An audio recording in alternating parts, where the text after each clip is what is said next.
Good afternoon everyone. Now it looks like I'm wearing the same clothes as the last video you saw. Now sometimes we can batch film videos, obviously content depending, weather depending and everything else, but yeah, we can just do this. What I want to talk about today is E5 and E10 petrol. Now I'm hearing a lot about it, with me being a technician as well. It's got people in a tiz. It has got people in a tiz. Now we don't want people in a tiz. It sounds like it's some big conspiracy theory to remove older cars off the road. Now I can see where you're coming from, and I agree to a point. It's almost pricing older cars off the road by making you put E5 in, which is obviously now the new name for premium fuel. You've got E5 and you've got E10. Now the numbers, so the 5 and the 10, refer to the amount of ethanol or bioethanol put in the fuel. Now you might read many things saying this is going to destroy everything, this should never be used, kind of thing. You'd like to think that some homework has gone into this before rolling it out, before the panic, shall I say, the panic is real. There's a lot of people out there that are concerned about using E5, using E10, whether to or whether not to. There's a very basic checker on the government website, and when I say basic, I mean sometimes it'll have the right information, sometimes it'll just completely leave you in the dark. Now my personal spin on this is not affiliated with any car brand or the government or anything like that. It's personal to me. Looks like a bit of a cut there because my boy came out, bless him, he does get excited about these videos. So anyway, back to E5 and E10.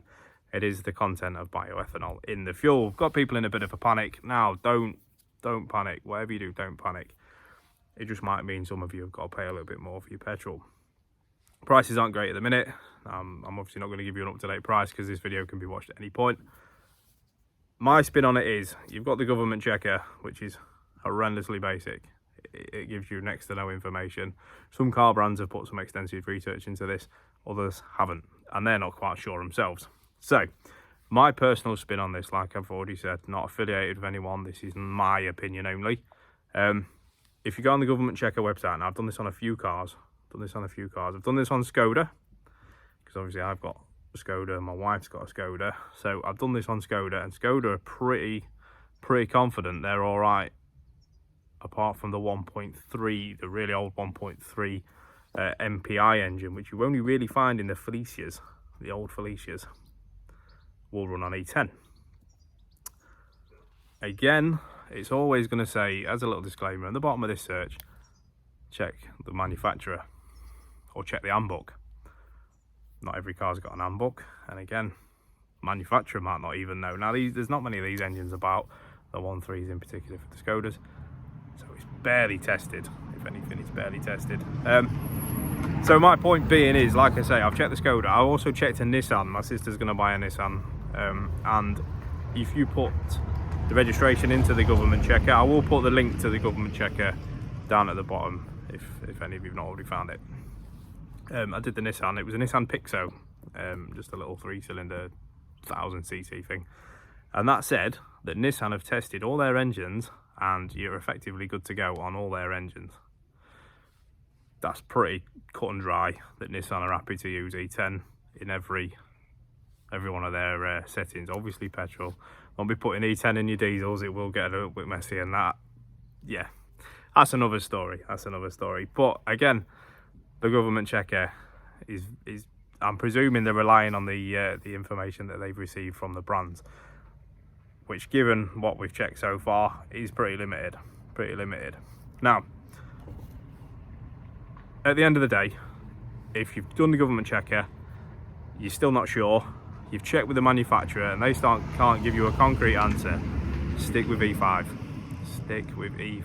I know it's going to cost you more, and I know it's running your car on premium, but what it costs you extra in that litre of fuel, or per litre of fuel, could ultimately prevent a breakdown or bigger issues with your car. Sounds unfair, I know. I'm totally on your side with this one. It does sound unfair, and it seems like they want to price older cars off the road. I hope that's not the case.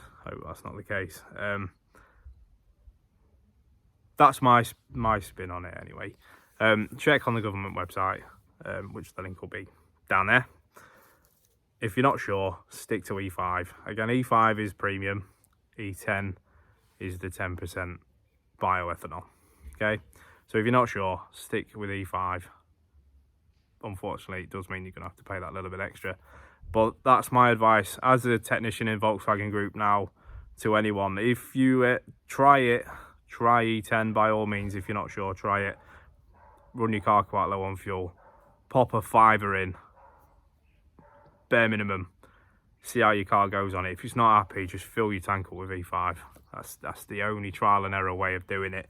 You'll know pretty quickly if there's something not right. You'll get misfires, you'll get hesitations, your car won't be as powerful as it was, kind of thing. Going forward, that's for E10.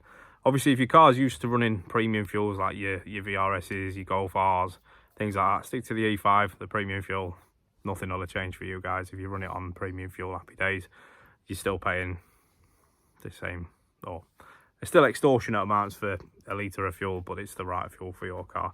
It's more for the people that have been using the 90, I think it's 95 in the UK, 95 octane fuel, are now sort of in a tiz as to what's what and who's who. Again, that's my opinion, purely my opinion as well. It seems to have worked for the people that I've spoken to about it so far, just to stop the panic more than anything. That's ultimately what I want to do. I don't want you to panic, and obviously I don't want you to be always worrying that your car's going to break down.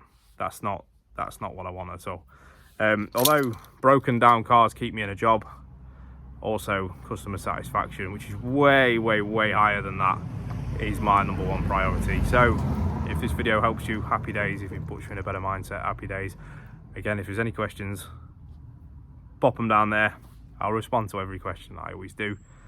Share again to everyone that you know, anyone that's a little bit panicky. Like I say, I will always answer the question. So if there's a pop question in the box, I'll answer it. And if I don't know the answer, I say I don't know the answer, but I will find out the answer for you if there is obviously an answer for that. So again, pleasure as always having you guys along for a little bit of a sort of a help, shall we say, help and a little bit of an explanation, and hopefully keep you from panicking and worrying about your car breaking down. So thank you very much.